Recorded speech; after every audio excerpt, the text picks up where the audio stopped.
everyone, I welcome you all on Abipedia. So my name is Dipali Kakkad and I am here with you to bring a new session on the weekly current affair for the SSC mains exams 20. Okay. So as you all might have known till now कि हम आपके लिए current affair के जो weekly quiz के तौर पे एक सेशन लेकर आते हैं, बहुत इंटरेस्टिंग सेशन रहता है। ठीक है, जो मोस्ट इंपॉर्टेंट हमारे लिए एमसीक्यूज रहते हैं that you can not miss.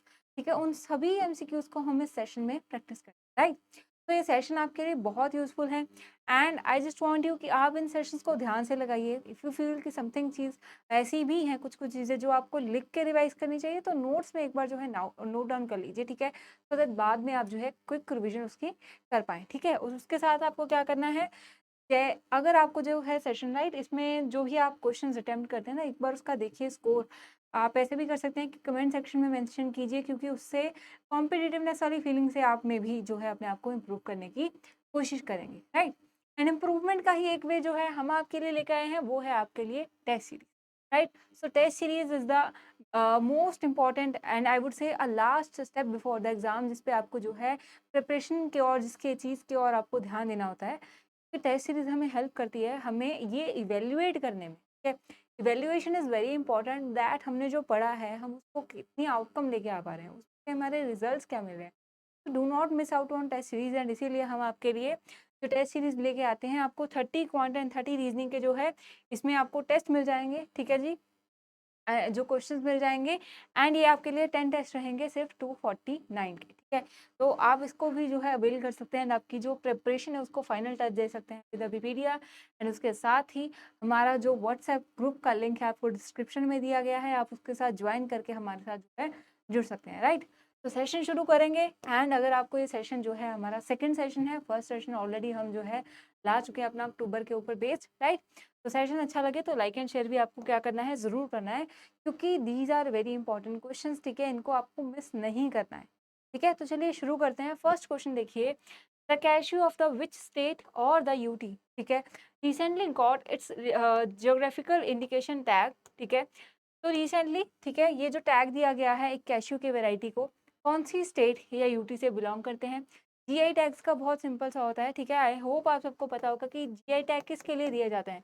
ठीक है, कोई प्रोडक्ट, ठीक है, कोई प्रोडक्ट जो किसी स्पेसिफिक रीजन में ही ओरिजिनेट होता है या बनता है और उसके कारण ठीक है उसमें डिस्टिंक्टनेस आती है।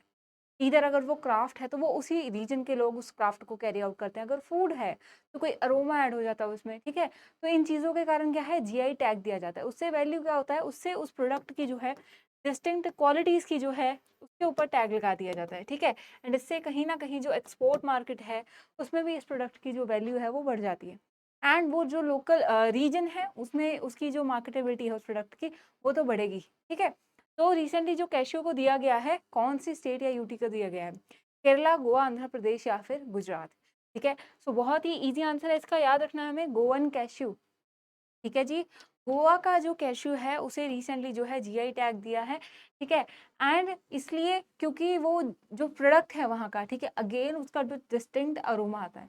ठीक है, अब जो ये काजू वर्ड है, ठीक है, हम बोलते हैं ना काजू हिंदी में, तो ये कहाँ से ड्राइव हुआ है, पोर्तुगीज जो है उन्होंने नेम दिया था काजू, ठीक है, जो कोंकणी लैंग्वेज है उसमें, तो उसी से ड्राइव होके जो है गोवन काजू जो है, ठीक है, वो अपनी टेस्ट के कारण जो है वो काफ़ी फेमस है। Recently that has got a GI tag. ठीक है, तो याद रखेंगे जो गोवन कैश्यू है, ठीक है, गोवा का जो कैश्यू है it has received the GI tag. Clear है जी, तो नेक्स्ट क्वेश्चन देखते हैं। सेकंड क्वेश्चन है विच स्टेट हैज़ लॉन्च रोजगार प्रयाग पोर्टल। ठीक है, तो रोजगार प्रयाग पोर्टल किसने लॉन्च किया था, असम, उत्तराखंड, बिहार या उड़ीसा। ठीक है, तो प्रयाग जो है, ठीक है, प्रयाग से हमें दो स्टेट्स जो है याद आनी चाहिए। एक तो हो गई हमारी उत्तर प्रदेश, ठीक है, दूसरा आना चाहिए प्रयाग जो अगर डिस्टिंक्ट नेम इसका मीनिंग देखें हम तो क्या होता है, जहाँ दो रिवर्स में मीट करती है, राइट। ठीक है, जहाँ भी जो गंगा है, ठीक है, जहाँ पे उसके कॉन्फ्लुएंस होता है उसको हम हिंदी में प्रयाग बोलते हैं ना, तो उसी से लेके याद रखना है कि जो रिवर के कॉन्फ्लुएंस के वर्ड को लेके जो है प्रयाग वर्ड लिया गया है, ये उत्तराखंड ने लिया है। ठीक है, तो उससे भी लिंक करके आप ज्योग्राफिकली थोड़ा सा लिंक करके ऐसे अपनी चीज़ों को याद कर सकते हैं। ठीक है, तो उसमें भी आपको हेल्प मिलेगी। तो जो रोजगार प्रयाग पोर्टल है ये लॉन्च किया है जी उत्तराखंड ने। ठीक है, उत्तराखंड में जो गंगा रिवर है, ठीक है, वो वहाँ पे फॉर्मेशन होती है उसकी, वहाँ पे आफ्टर द प्रयाग जहाँ पे वो मीट करती है अलकनंदा एंड भागीरथी, ठीक है, तो प्रयाग वर्ड जो है उसी जो कॉन्फ्लुएंस है उसको रिजेंबल करता है एंड उत्तराखंड ने जो है इसी के नाम पे जो रोजगार पोर्टल का नेम रखा है रोजगार प्रयाग पोर्टल, ठीक है ना। एंड जो ये पोर्टल है ड्यूरिंग द उत्तराखंड यूथ महोत्सव जो हुआ था उसके टाइम पे इसको जो है रिलीज किया गया था, ठीक है। The government has created this portal with the goal of offering employment opportunities within the state to the youth all accessible through a single platform, ठीक है। तो क्या किया गया है, एक single platform, we all know अब जो गवर्नमेंट टारगेट कर रही है वो सिंगल प्लेटफॉर्म चीज़ें जो है, ठीक है, सो दैट जो डिलीवरी है of the services of the government वो सिंप्लीफाई हो चुके और जो भी सिटीजन्स हैं उनको भी जो उनकी सर्विसेज हैं वो इजीली असेसेबल रहे। तो उसी तरह जो है रोजगार एम्प्लॉयमेंट इतनी जो बड़ी प्रॉब्लम बनती जा रही है उसको सिंप्लीफाई करने के लिए, all in one solution provide करने के लिए, एक जगह पे आपको आंसर्स मिल जाएं, ठीक है, तो ये जो पोर्टल है उसको लॉन्च किया गया है Rojgar Prayag portal by the Uttarakhand government. Clear है जी। सेकंड क्वेश्चन भी हमारा इजी था। फर्स्ट हो गया हमारा गोवन कैश्यू जिसको जीआई टैग मिला है Rojgar Prayag portal by the Uttarakhand. Third question देखिए, तो what is the name of the operation launch by India, ठीक है, to bring back its citizen from Israel and Palestine, ठीक है। तो इजराइल पे क्या हुआ है, हमास ने अटैक कर दिया है, ठीक है, उसको रिटेलिएट करने के लिए जो इजराइल ने अपना ऑपरेशन लॉन्च किया था जिसका नेम क्या था, आयरन स्वॉर्ड, ठीक है, ये हमने लास्ट अपने सेशन में कर लिया था। आयरन स्वॉर्ड जो है वो किसने ऑपरेशन लॉन्च किया है, इजराइल ने, ठीक है, ये लॉन्च किया था जी इजराइल ने, ठीक है। तो अब क्या हुआ है, अब रिसेंटली इंडिया जो है, ठीक है, अगर वॉर है तो हम अपने सिटीजन को तो वहाँ छोड़ नहीं सकते हैं, ठीक है, तो उनको लेके आना है, सेफली लेके आना है, तो उसके लिए इंडियन जो गवर्नमेंट है उन्होंने अपना जो है ऑपरेशन लॉन्च किया, उसका क्या नेम है, ऑपरेशन अजय अभय अटल या अरुण, ठीक है, तो नेम है जी अजय, ठीक है, अजय जो है ऑपरेशन ये लॉन्च किया है इंडियन गवर्नमेंट ने, ठीक है। तो ये जो ऑपरेशन है ये भी बहुत इंपॉर्टेंट है, ऑपरेशन आयरन स्वॉर्ड है, ये दोनों ही ऑपरेशन लिंक्ड है with the Israel and Hamas war, clear है जी। तो ऑपरेशन अजय जो है वो इंडिया ने लॉन्च किया है, ऑपरेशन आयरन स्वॉर्ड इजराइल ने लॉन्च किया, क्लियर है जी। ये हमारे जो भी सिटीजन हैं उनको इवैक्यूएट करके वहां से लाने के लिए ऑपरेशन अजय, ठीक है, सो दैट वो अजय रहें, वो जीवित रहें, ठीक है, ऐसे करके भी हम जो है याद कर सकते हैं कि उनकी सेफ्टी के लिए जो है हम वो ऑपरेशन अजय वापस लेके, क्लियर है जी। नेक्स्ट अब अपना देखते हैं, इसकी हमने डिटेल्स कर ली, राइट। तो नेक्स्ट क्वेश्चन देखेंगे, क्वेश्चन नंबर 4 है विच इंडियन स्टेट और यूटी लॉन्च अरुणोदय, ठीक है, 2.0 अ पॉवर्टी एलिवेशन स्कीम, ठीक है। तो फर्स्ट चीज तो ये हो गई कि अरुणोदय है क्या, ये एक पॉवर्टी एलिवेशन स्कीम है, मतलब कि ठीक है जैसे दीनदयाल उपाध्याय अंत्योदय योजना थी, तो ये सब किस चीज के ऊपर टारगेट करते हैं कि जो पॉवर्टी है कहीं ना कहीं उसको खत्म किया जाए, ठीक है। अरुणोदय जो है ना, इससे एक और चीज बताती हूँ, ठीक है, तो ड्यूरिंग इंडिपेंडेंस, ठीक है, असम में, ठीक है, एक न्यूज़पेपर भी थी इस नाम से जो है लॉन्च की गई, ठीक है, तो एक न्यूज़पेपर भी थी, ठीक है, और इसका मतलब क्या होता है, डॉन। अरुणोदय की बात करें तो सुबह जो होती है, सवेर होती है, ठीक है, सुबह की पहली किरण जब हम उसकी बात करते हैं, तो ये जो है इसका मतलब है। तो कहीं ना कहीं स्कीम को हम ऐसे जोड़ सकते हैं कि जो इम्पोवर्ड लोग हैं जिन तक रिसोर्सेज नहीं पहुंच पा रहे हैं उनके लिए एक नई सूर्य की किरण लेके जाएं, सो दैट उनको भी जो है रिसोर्सेज तक एक्सेस मिल जाए, ठीक है ना। तो अरुणोदय जो है वो क्या है, सुबह की किरण की तरह जो है पॉवर्टी एलिविलेशन की ओर काम करती है, ताकि जो रिसोर्सेज हैं वो जो हमारी इम्पोवर्ड जो हमारी पॉपुलेशन है उन तक पहुंच पाए, ठीक है। तो कौन सी जो स्टेट या यूटी ने लॉन्च की है, उड़ीसा, असम, वेस्ट बंगाल या झारखंड, ठीक है। तो असम की ही न्यूज़पेपर थी एंड असम गवर्नमेंट की ही क्या है जी, ये न्यूज़ है अरुणोदय 2.0, पहले अरुणोदय थी अब उसका जो है 2.0 नेक्स्ट जो है ये दोबारा स्कीम का फेज लॉन्च किया गया है, ठीक है। तो याद रहेगा कि अरुणोदय जो है ये असम गवर्नमेंट की स्कीम है। अब जो स्कीम है उसके हिसाब से 26 lakh women will be getting rupees 1250 per month, ठीक है, एज डिस्ट्रीब्यूटर, तो डायरेक्टली, ठीक है, डीबीटी बोल सकते हैं, डायरेक्ट बेनिफिट जो ट्रांसफर किया जाएगा उनको डीबीटी है, ये एक डायरेक्ट बेनिफिट ट्रांसफर दिया जा रहा है, हर महीने की 10 तारीख तक उनको 1250 रुपये जो पर मंथ है दिए जाएंगे, ठीक है। तो अमाउंट समटाइम्स हम फील कर सकते हैं कि काफ़ी कम है, but small actions are sometime needed, ठीक है। जैसे हम अगर पढ़ाई की बात करते हैं उसमें भी क्या है, हमें स्मॉल एक्शंस की ही कई बार ज़रूरत, ठीक है। तो वैसे ही स्मॉल एक्शन जो है they will create a large difference one day, ठीक है। So remember Arunodaya scheme from the Assam which is a poverty elevation scheme, ठीक है जी, क्लियर हो गया। नेक्स्ट देखते हैं हमारा question. So the question number 5 जो है, ठीक है, बहुत ही इंपॉर्टेंट इंडेक्स के ऊपर है, पर जो ये इंडेक्स है ना कहीं we will feel that is the bias one, ठीक है। जो क्योंकि हमारे नेबरिंग कंट्रीज हैं, ठीक है, उनके भी रैंक हमसे अच्छे आ रहे हैं, ठीक है। एंड इंडिया में हम देख रहे हैं कहीं ना कहीं, ठीक है, हम डेवलपमेंट की तरफ जा रहे हैं। तो ये ग्लोबल 100 इंडेक्स जो अभी रिलीज हुआ था, काफ़ी न्यूज़ में रहा था, चर्चा में रहा था, because somehow we do not agree with the ranking India is getting from, right. तो फिर भी हमें, क्योंकि एग्जाम के लिए इंपॉर्टेंट है, तो इसे देख के चलना है। So the question, what is the rank of India in the global hunger index 2023, ठीक है। Option A 101, B 1111 that is 111, ठीक है जी। सी होता है 121 या फिर 131, ठीक है जी। सो इंडिया का रैंक इसमें क्या आया है, 111, ठीक है, 111। ये सबसे पहले याद रखेंगे कि ग्लोबल हंगर इंडेक्स में इंडिया का जो रैंक आया है क्या आया, ठीक है। अब ये जो ग्लोबल हंगर इंडेक्स है, ठीक है, ये कौन कौन निकालता है, ठीक है, तो ये भी बहुत इंपॉर्टेंट चीज़ है जो हमें पता होनी चाहिए। तो दो ऑर्गेनाइजेशंस हैं, राइट। सो दो ऑर्गेनाइजेशन है हमारी, एक तो है कंसर्न वाइल्ड लाइफ, ठीक है, और एक है हमारी वाइल्ड लाइफ हंगर, ठीक है। तो ये जो ऑर्गेनाइजेशंस हैं ये हमारा हंगर इंडेक्स निकालती है, ठीक है जी। तो सबसे पहले तो हमें ऑर्गेनाइजेशन से याद रखनी है कौन कौन सी निकालती हैं। इंडिया का रैंक कितना है, 111 आउट ऑफ 125 कंट्रीज, ठीक है। तो जैसे कि मैंने बताया कि इंडिया का जो रैंक है ना, नेबरिंग से भी हमारी कंट्री से जो है थोड़ा सा बुरा आया है। जैसे कि पाकिस्तान का समथिंग 102 या 3 आया है, ठीक है। ऐसे ही बांग्लादेश का भी 80 टू 90 के अंदर रैंक करता है। तो हम देख सकते हैं कि इंडिया का रैंक जो है वो इसमें काफ़ी कम रखा गया है, राइट। एंड इसके साथ साथ एक और इम्पॉर्टेंट चीज़ है कि 4 जो इम्पॉर्टेंट डोमेन्स होते हैं, क्राइटेरियाज होते हैं, ठीक है, जो कि जिसको मेजर किया जाता है ग्लोबल हंगर इंडेक्स के अंदर, तो वो कौन कौन से है। तो फर्स्ट इज अंडर नरिशमेंट, ठीक है जी, अंडर नरिशमेंट कि प्रॉपर जो है नरिश्ड रिसोर्सेज ही नहीं मिल पा रहे। फिर है चाइल्ड स्टंटिंग एंड वेस्टिंग, ठीक है, सेकंड हो गया स्टंटिंग, फोर्थ हो गया वेस्टिंग, करेक्ट। स्टंटिंग वेस्टिंग को हमने ऑलरेडी डिस्कस किया था, ठीक है। एंड जो हमारा फोर्थ पॉइंट हो जाता है वो हो जाता है हमारा चाइल्ड मोर्टेलिटी, मतलब कि मृत्यु दर, ठीक है। तो ये जो है 4 इसके मेन हम बोल सकते हैं डायमेंशंस है जिसको स्टडी किया जाता है, राइट। तो डायमेंशंस देख लिए, कौन कौन निकालता है, इंडिया का रैंक देख लिया। तो ये जो सारी चीज़ें हमारे लिए इंपॉर्टेंट है फॉर द एग्जाम, क्लियर है जी। नेक्स्ट अब हम अपना क्वेश्चन देखते हैं। क्वेश्चन नंबर 6 है, तो विच कंट्री और inaugurated the 82 kilometre Padma bridge rail link project, ठीक है। तो इसके लिए भी क्या है, थोड़ी सी ज्योग्राफी की नॉलेज, और ये एग्जाम ये अगर क्वेश्चन है तो बहुत इजी हो जाएगा, ठीक है। तो नॉलेज क्या है ज्योग्राफी की, कि पद्मा जो है, ठीक है, वो किस रिवर का नेम है, कौन से नेशन में है, ठीक है। तो I think you all must have known till now कि गंगा जो है जब वो बांग्लादेश में एंटर करती है तो उसको किस नेम से जाना जाता है जी, पद्मा, ठीक है। तो नाउ वी नो कि पद्मा जो है वो कौन सी रिवर है, जब गंगा जो है वो बांग्लादेश में एंटर करती है को पद्मा बोलते हैं। फर्दर ऑन जब इसके साथ बाकी ट्रिब्यूटरीज मैच करती हैं और रिवर्स के, तो मेघना नाम भी देते हैं, राइट। तो पद्मा जो है अभी हमें क्लियर हो गया है कि ये गंगा का ही नेम है। एंड कौन सी सिटी कंट्री में है, तो बांग्लादेश में है, ठीक है। सो ऑप्शन बिना देखिए हमारा आंसर हो जाएगा कि बांग्लादेश जो है that is the correct answer, ठीक है। तो पद्मा ब्रिज रेल लिंक जो प्रोजेक्ट है वो किसका है, बांग्लादेश का। तो इस प्रोजेक्ट की थोड़ी सी डिस्कशन हम कर लेंगे, ठीक है।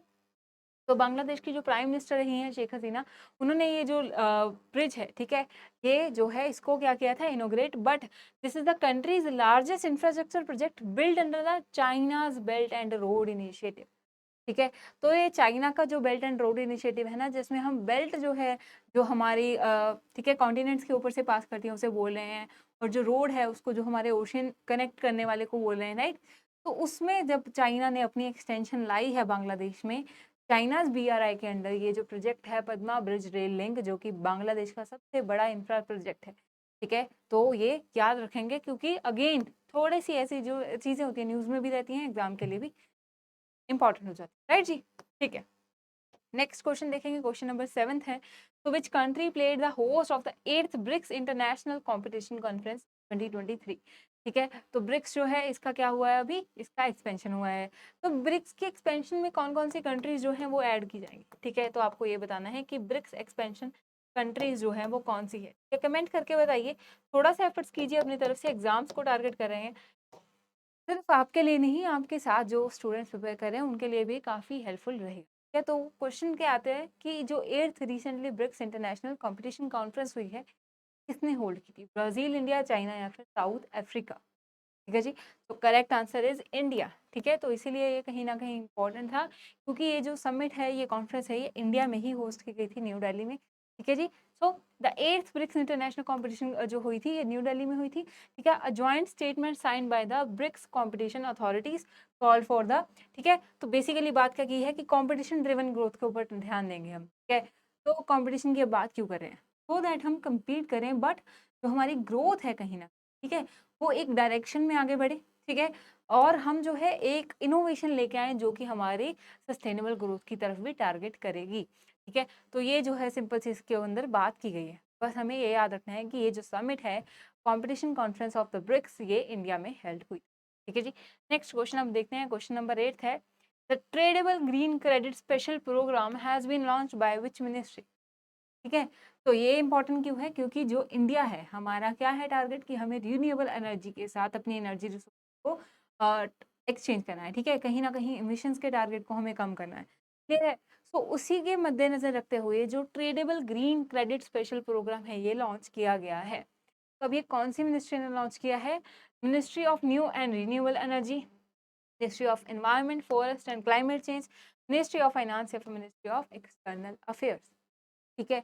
तो क्वेश्चंस का जो ऑप्शन है उससे देख के कंफ्यूज नहीं होना है, करेक्ट आंसर जो है हमारा जी बी, के ministry of environment forest and climate change ने जो ये ट्रेड एक्सचेंज के लिए कार्ड्स हैं, राइट, इनको जो है डेवलप किया है, ग्रीन क्रेडिट प्रोग्राम को इसको डेवलप किया है, ठीक है। तो इसमें होगा क्या, एन इंडिविजुअल और entity can earn a green credit and trade it on the dedicated exchange, ठीक है। तो ग्रीन क्रेडिट कब मिलेगा, जब हम ग्रीन रिसोर्सेज को यूज करेंगे, चाहे एक इंडिविजुअल है चाहे एंटिटी, एंटिटी मतलब एक बिजनेस को बोलते हैं, ठीक है। चाहे एक इंडिविजुअल है चाहे एक एंटिटी है, अगर वो जो है ग्रीन सस्टेनेबल वेज को यूज करता है, ठीक है। चाहे आप सोच लीजिए कि आपने अपनी जो ऑर्गेनाइजेशन है उसको इलेक्ट्रिकल मोबिलिटी की तरफ ले गए रेदर देन पेट्रोल यूज, ठीक है। तो आपको उन सब चीज़ों के लिए क्या मिलेंगे, ग्रीन क्रेडिट मिलेंगे, एंड आप जो है इसको एक्सचेंज कर सकते हैं, एंड आपकी क्या है कहीं ना कहीं, ठीक है, आप सस्टेनेबल इन्वायरमेंट, बिजनेस इन्वायरमेंट को भी प्रमोट कर रहे हैं, ठीक है। एंड आपके जो टारगेट्स अभी रिसेंट क्या करेगी, बाद में जाके गवर्नमेंट्स आपको टारगेटेड इस अप्रोच की तरफ लेके जाएगी कि आपको कहीं ना कहीं जो अपने एमिशन वाले रिसोर्सेज है उसको कम करके ग्रीन रिसोर्सेज की तरफ जाना, तो ये क्रेडिट्स वहाँ भी आपकी हेल्प करने वाले, ठीक है। सो ग्रीन क्रेडिट क्या रेफर करता है, एक यूनिट होगी आपके पास इंसेंटिव की, ठीक है, provided for a specified activity. आपने कोई अच्छी एक्टिविटी की है, जैसे मैंने बोला कि सपोज कीजिए आपने प्लांट्स लगा दिए, ठीक है, तो कोई स्पेसिफिक एक्टिविटीज के लिए या फिर कोई पॉजिटिव इम्पैक्ट अगर आप इन्वायरमेंट के लिए लेकर आ रहे हैं, तो उसके लिए जो है आपको ग्रीन क्रेडिट मिल जाएगा, ठीक है। ये ट्रेडेबल है, ट्रेडेबल का मतलब क्या होता है कि आप जो है जाके एक्सचेंज पे इसको ट्रेड करके इसके बदले में आपको जो इंसेंटिव है आप उसको अर्न कर सकते हैं, ठीक है। And the program is voluntary, ठीक है। अभी ये प्रोग्राम जो है वॉलेंटरी चल रहे हैं, बट बाद में गवर्नमेंट कहीं ना कहीं थोड़े थोड़े कंपल्सरी वाले एलिमेंट्स लेके आएगी, क्लियर है। तो ये जो क्रेडिट कार्ड जो ग्रीन क्रेडिट का प्रोग्राम है रिसेंटली ट्रेडेबल, ये किसने लॉन्च किया है, ट्रेडेबल देख के, ठीक है, रिन्यूएबल वर्ड्स देख के कंफ्यूज नहीं होना है, ये ministry of environment forest and climate change ने जो है लॉन्च इंट्रोड्यूस किया था, क्लियर है जी। तो नेक्स्ट क्वेश्चन देखिए, 9th क्वेश्चन है, ठीक है, स्मार्ट डिस्ट्रिक्ट प्रोजेक्ट के ऊपर बात करेंगे। स्मार्ट सिटी प्रोग्राम काफी चला है इंडिया में, ठीक है, तो उसी की तरह एक स्मार्ट डिस्ट्रिक्ट जो है प्रोजेक्ट चल रहा है जिसमें द यूके गवर्नमेंट, ठीक है, कोलैबोरेट करेगी एक इंडियन स्टेट के साथ। तो कौन सी इंडियन स्टेट के साथ जो है यूके गवर्नमेंट जो है कोलैबोरेट कर रही है for the smart district project, ठीक है, केरला, तमिलनाडु, गुजरात या फिर उड़ीसा, ठीक है। ABCD में से क्या है करेक्ट आंसर। तो अगेन इंपॉर्टेंट क्वेश्चन है, एक हमारी क्या चल रही है इसमें, इंटरनेशनल कोलैबोरेशन चल रही है for the smart district project, and the state which is collaborating is Tamil Nadu, ठीक है जी। तो बी जो है इसका राइट आंसर है, the UK and the Tamil Nadu जो गवर्नमेंट्स है ये वर्क करेंगी, ठीक है। स्मार्ट डिस्ट्रिक्ट में अब किन किन चीज़ों के ऊपर टारगेट किया जाएगा, सस्टेनेबल वाटर, क्लीन वाटर होना चाहिए, सस्टेनेबल भी होना चाहिए, ऐसा नहीं कि हम अपने रिसोर्सेज को एक्सप्लॉइट कर दें वाटर के लिए, राइट। वेस्ट को जो है वो मैनेज करने की इसमें जो है एंड रिसोर्स मैनेजमेंट के ऊपर जो है टारगेट किया जाएगा, ठीक है। अब इसका टाइटल देख लेते हैं, प्रोजेक्ट का बहुत अच्छा है, smart district administration using the IoT technologies for the better quality of life. Now what is IoT, that is internet of things, ठीक है। तो बात क्या की जा रही है कि स्मार्ट तरह से डिस्ट्रिक्ट की एडमिनिस्ट्रेशन की जाएगी, वाटर रिसोर्सेज की एफिशिएंसी में, वेस्ट मैनेजमेंट में, इंटरनेट ऑफ थिंग्स जो है उसको यूज करके। तो दैट्स वाई जो है हम यूके गवर्नमेंट के साथ कोलैबोरेट कर रहे हैं, ठीक है जी। तो this is also an important thing for the exam, right. तो नेक्स्ट क्वेश्चन हम देखते हैं, क्वेश्चन नंबर 10th है, what is the theme of the world food day 2023, very important. कुछ थीम्स कुछ डेज बहुत इंपॉर्टेंट है ठीक है, तो उनको आपने क्या करना है, ध्यान से याद करना है। And this theme is one of them. जैसे कि वर्ल्ड फूड डे की बात की जा रही है, तो वर्ल्ड फूड डे कब होता है, ठीक है, मैं बताऊंगी, आप सोच लीजिए। ठीक है, तो उसके थीम की सबसे पहले बात करते हैं कि थीम क्या था। Leave no one behind, water is life, water is food, leave no one behind, grow nourish sustain together, our actions are our future. ठीक है, ABCD में से जो हमारा करेक्ट थीम है for the world food day, that is water. ठीक है, water is life, water is food, leave no one behind. ठीक है, क्या है, फूड डे है, बट हम बात करते हैं कि सबसे इम्पोर्टेंट फूड अगर देखा जाए तो हमारे लिए क्या है, वाटर है। ठीक है, हम रोटी के बिना भी काफ़ी दिन तक एग्जिस्ट कर लेंगे, बट अगर हमें पानी नहीं मिलेगा तो डिहाइड्रेशन सबसे पहले ही जो है हमारी बॉडी जो है वो जवाब दे देगी, राइट। तो वाटर जो है वो हमारे लिए बहुत इंपॉर्टेंट है। World food day of 2023 highlights the importance of this own. अब इसमें ये बात नहीं करें कि वाटर बॉडी के लिए, इसमें इसलिए ऐसे थीम लिए गए कि हमें वाटर कंजर्वेशन के ऊपर भी जाना है।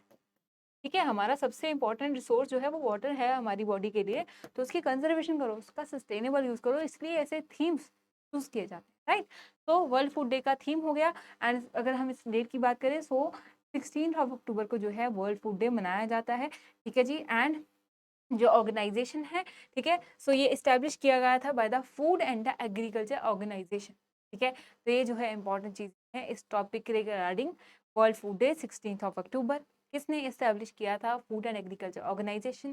Theme is water is food, water is life, leave no one behind. ठीक है, तो ये जो चीजें हैं, आई होप आपने अच्छे से इसको साथ साथ रिवाइज करके याद कर लिया। ठीक है, सो नेक्स्ट क्वेश्चन देखते हैं, हमारा क्वेश्चन नंबर 11 है, which organization released the report title। ठीक है, टाइटल क्या है, the impact of the disasters on agriculture and food security. ठीक है, तो ये जो रिपोर्ट है ये किसने निकाली है।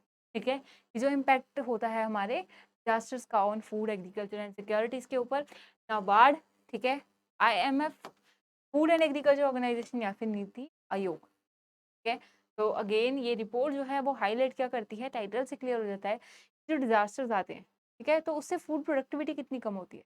अगर अब फूड प्रोडक्टिविटी कम हो रही है, एग्रीकल्चर के ऊपर इम्पैक्ट आ रहा है, तो क्या है, जो हमारी अगेन वो पॉपुलेशन जो कि कहीं ना कहीं डिप्राइव्ड है, उनकी फूड सिक्योरिटी का डेंजर बनेगा। तो disaster management is also that is why very important economically for our deprived population. ठीक है, तो ये जो थीम है इस चीज को हाईलाइट करता है। रिपोर्ट निकाली थी जी फूड एंड एग्रीकल्चर ऑर्गेनाइजेशन ने, ठीक है, जिन्होंने 16 अक्टूबर को वर्ल्ड फूड डे जो है मनाना शुरू किया। ठीक है जी, थीम हमारा था वाटर के। ठीक है, सो ये सारी जो चीजें interlink, I hope you get that. ठीक है, तो रिपोर्ट की थोड़ी सी बात कर लेते हैं। ये रिपोर्ट जो है ये इंडिकेट क्या करती है कि नेचुरल डिजास्टर जो है, ठीक है, इनसे अप्रोक्सीमेटली $3.8 ट्रिलियन जो है इस क्रॉप लाइफ स्टॉक प्रोडक्शन का नुकसान हुआ है ओवर 3 डिकेड्स, मतलब 30 ईयर्स। ठीक है, तो ये जो है आपके लिए इंपॉर्टेंट रिपोर्ट थी, हमें इसका टाइटल और कौन सी ऑर्गेनाइजेशन है ये याद रखना है। क्लियर है जी। नेक्स्ट क्वेश्चन देखते हैं हम अपना। द क्वेश्चन इज अपार अकाउंट। ठीक है, दिस इज एन इम्पॉर्टेंट, अपार जो स्कीम आई है, अकाउंट आया है, जो रजिस्ट्री है, ठीक है, ये इंपॉर्टेंट चीज है, आपको याद रखनी है। क्लियर है, तो इसकी बात करेंगे। So APAAR account registry which was seen is news is associated with which field. किस चीज से लिंक्ड है ये अपार। ठीक है, किस चीज की रजिस्ट्री की बात की जाए। ठीक है, so this is an important one. A is capital market, B automobile, C crypto currency या फिर डी एकेडमिक्स। ठीक है, अगर नहीं पढ़ा है, आई फील की जो है मोर देन 50-60% स्टूडेंट गलत ही करेंगे अगर। ठीक है, क्योंकि आंसर इसका क्या है जी, एकेडमिक्स। ठीक है, अपार जो है ये एकेडमिक से लिंक्ड है। कैसे, ये बात करता है one student one nation and one student ID की। ठीक है, one nation and one student ID की बात करता है। अपार की फुल फॉर्म देख लीजिए, automated permanent academic account registry. Clear है जी। ठीक है, कौन सी मिनिस्ट्री ने लॉन्च किया होगा, मिनिस्ट्री ऑफ एजुकेशन। ठीक है, किस चीज से लिंक्ड है, हमारा एकेडमिक्स। ठीक है, फुल फॉर्म दोबारा से, ऑटोमेटेड परमानेंट एकेडमिक अकाउंट जो है बनेगी, मतलब एक स्टूडेंट की पूरे नेशन वाइड एक सिंगल जो है आईडी कार्ड बनाने की बात की जा रही है। ठीक है, सो इसमें जो है एडू लॉकर की भी बात की जा रही है। तो कहीं ना कहीं क्या है, आपकी सारी जो क्रेडेंशियल्स होंगे एजुकेशन के रिगार्डिंग, वो इसी अपार पोर्टल में आपकी आईडी के अंदर रजिस्टर। ठीक है, तो इसके रिगार्डिंग रिसेंटली जो है इंस्ट्रक्शंस हमने लॉन्च की थी मिनिस्ट्री ऑफ एजुकेशन ने। एंड अपार पोर्टल इंपॉर्टेंट है, आपको इसके ऊपर थोड़ा सा जो है इसको पढ़ लेना चाहिए, एक इंटरेस्टिंग पॉइंट भी है, राइट। तो याद रखेंगे अपार जो है वो एजुकेशन मिनिस्ट्री का एक इनिशिएटिव है that targets one nation and one student ID. Clear हो गया जी, फुल फॉर्म भी हमने देख ली है। नेक्स्ट क्वेश्चन अब हम देखेंगे अपना। तो the question is what is the theme of the Ayurveda day 2023। ठीक है, ये आएगा हमारा अभी नवंबर में, बट इसकी जो है प्रिपरेशंस की बात की जा रही थी, इसका न्यूज़ में था, तो उसके ऊपर हम बात करेंगे। ठीक है, कि क्या हमारा थीम था आयुर्वेदा डे ऑफ 2023। ठीक है, तो आप देखेंगे वन नेशन जो है, ठीक है, ऐसी जो थीम्स हो रहे हैं ना अब आजकल बहुत चल रहे हैं। ठीक है, वन नेशन वन वर्ल्ड। ठीक है, तो ऐसी जो थीम्स है इसके हाईलाइटेड के अराउंड ही जो थीम्स। ठीक है, और इसका कहीं ना कहीं आपको आंसर भी जो है मेरे इस हिंट में मिल गया है। ठीक है, so Ayurveda for one health जो है ना, ये हमारा थीम है for the November 10 Ayurveda day. ठीक है, so union ministry of AYUSH has announced that Ayurveda day to be scheduled on November 10 2023। ठीक है, तो 10 नवंबर को मनाया जाएगा, आयुष मिनिस्ट्री ने अनाउंस किया था। ठीक है, तो ये एक इंटरनेशनल स्केल पर, जैसे हमने क्या है योगा डे को इंटरनेशनल स्केल पे लेके गए हैं, 21 जून को हमारा योगा डे सेलिब्रेट किया जाता है, वैसे ही आयुर्वेदा डे को भी इंटरनेशनल लेवल पे जो है पार्टिसिपेशन के लिए लेके जाया जाएगा। तो थीम क्या है हमारा, Ayurveda for the one health, for every one health there is Ayurveda. ठीक है, आयुर्वेदा में हर एक चीज का सोल्यूशन है, Ayurveda for one health. Clear है, तो थीम एंड डे याद रखना है। आपको पता चल गया होगा इंपॉर्टेंट क्यों है, क्योंकि रिसेंटली ही ये जो है डे अनाउंस किया है by the ministry of Ayush. Clear हो गया जी। नेक्स्ट क्वेश्चन देखते हैं अपना। क्वेश्चन है what is the brand name of the cotton launch by the union textile ministry. तो क्या है, अभी हम जो देखते रहते हैं नॉर्मली कॉटन के ऊपर बीटी कॉटन के ऊपर आ गया, राइट, बट इस बार क्वेश्चन डिफरेंट है। तो क्या है कि जो टेक्सटाइल मिनिस्ट्री है उसने क्या, उन्होंने क्या किया है, एक कॉटन जो है उसको लॉन्च किया है, उसका ब्रांड नेम क्या है, कस्तूरी कॉटन भारत, रिया कॉटन भारत, एक्सो कॉटन भारत, या फिर नव कॉटन भारत। ठीक है, तो अगेन ये भी ऐसा ही क्वेश्चन है, अगर नहीं रिवाइज करेंगे तो कहीं ना कहीं एग्जाम में क्या है हम कंफ्यूज होकर गलत कर देंगे। ठीक है, तो याद रखिए करेक्ट आंसर हमारा क्या है जी, एक कस्तूरी कॉटन भारत। ठीक है, कस्तूरी कॉटन भारत जो है उसकी इसमें जो है ब्रांड नेम रखा गया है। ठीक है, सो यूनियन टेक्सटाइल मिनिस्टर जो है पीयूष गोयल ने जो है ये ब्रांड है इसकी वेबसाइट जो है लॉन्च की थी। ठीक है, जो हमारा ब्रांड हो गया वो हो गया कस्तूरी कॉटन भारत। ठीक है, अब ये जो प्लेटफॉर्म, ये वेबसाइट उन्होंने लॉन्च की थी, ठीक है, ये क्या है, ये एक प्लेटफॉर्म देगा essential information updates regarding the Kasturi cotton Bharat initiative के अंदर। अब ये जो इनिशिएटिव है, ठीक है, ministry of textile and cotton corporation of India जो है ट्रेड बॉडीज के साथ लॉन्च करी है, बेसिकली इंडियन कॉटन ब्रांड को, ठीक है, ग्लोबलाइज लेके जाने के लिए, एक ब्रांड नेम देने के लिए, एक वैल्यू देने के लिए, एक्सपोर्ट्स वैल्यू बढ़ेगी इससे। ठीक है, ये जो कस्तूरी कॉटन ब्रांड है ये लॉन्च किया है मिनिस्ट्री ऑफ टेक्सटाइल ने। ठीक है, तो एम हम समझ गए हैं कि किससे ये है कि कहीं ना कहीं एक्सपोर्ट वैल्यूज को हमें बढ़ाना है कॉटन की। ठीक है, राइट, सो कस्तूरी कॉटन ब्रांड जो है मिनिस्ट्री ऑफ टेक्सटाइल ने लॉन्च किया। ठीक है जी, नेक्स्ट क्वेश्चन देखते हैं। What is the name of the first regional rapid transit system of India. Regional rapid transit system of India, तो क्या है, ये रेलवे का जो है एक प्रोजेक्ट है जिसमें पहली बार जो है रीजनल लेवल पे, ठीक है, ये रैपिड जो सिस्टम है इसको लॉन्च किया गया है। ठीक है, तो इसका नेम क्या है, साधारण भारत, नमो भारत, अंत्योदय भारत, या फिर गंगा भारत। ठीक है, so again this is an important, RRTS जो है हमारा ये रीजनल लेवल पे शुरू है, ये बहुत इंपॉर्टेंट है, इसका नेम है नमो भारत। ठीक है, नमो भारत जो है इसका नेम दिया गया है। एंड सबसे इंपॉर्टेंट चीज़ है कि कंट्री का हमारा फर्स्ट जो है लोकल लेवल पे, ठीक है, लोकल हम नहीं बोलेंगे, मतलब रीजनल लेवल पे, क्षेत्रीय लेवल पे होने वाला पहला एक ट्रांजिट सिस्टम है। ठीक है, द प्रायोरिटी सेक्शन जो है, ठीक है, जिस सिस्टम में जो सबसे इंपॉर्टेंट रेलवे लाइन जहाँ पे ये हम बोल सकते हैं डेवलप किया जा रहा है वो है दिल्ली, गाजियाबाद, मेरठ का रीजनल रैपिड ट्रांसपोर्ट कॉरिडोर जो है वहां पे इसको क्या है अभी लॉन्च किया गया है। ठीक है, नाम क्या है, नमो भारत। ठीक है, एंड ये रैपिड सिस्टम जो है ये इंडिया का सबसे पहला regional rapid system of transport है। It is a railways semi high speed high frequency commuter transit system with a design speed of 180 kilometre per hour. ठीक है, तो नमो भारत जो है वो कहाँ पे लॉन्च हुआ है, दिल्ली, गाजियाबाद, मेरठ और, ठीक है, इस जो रीजनल ट्रांसिट सिस्टम है, रूट है, उसके ऊपर इसको लॉन्च किया गया है। ठीक है, तो नमो भारत को याद रखेंगे कि एक रेलवे से जुड़ा हमारा प्रोजेक्ट है।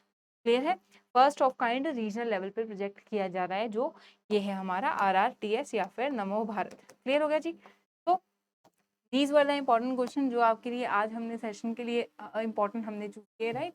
ऐसे ही हम आपके लिए वीकली ये सेशंस लेके आते रहेंगे। I hope you are getting more important things about your exams, you are revising it very well, ठीक है। एंड उसके साथ साथ विकीपीडिया जो आपको सभी सोल्यूशन ऑफर करता है कंप्लीट प्रिपरेशन के लिए। कोर्सेज हैं हमारे पास, माइक्रो कोर्सेज हैं, राइट। सो माइक्रो कोर्सेज हैं, आपको अगर सारा कुछ टारगेट नहीं करना है, आप एक सिंगल सब्जेक्ट को भी जो है सिंगल टॉपिक तक जो है माइक्रो कोर्स से प्रिपेयर कर सकते हैं। तो ये सब लिंक्स आपको डिस्क्रिप्शन में दिए गए हैं। If you like the video तो do leave one like, share कीजिए and keep learning. See you in the next session. Thank you.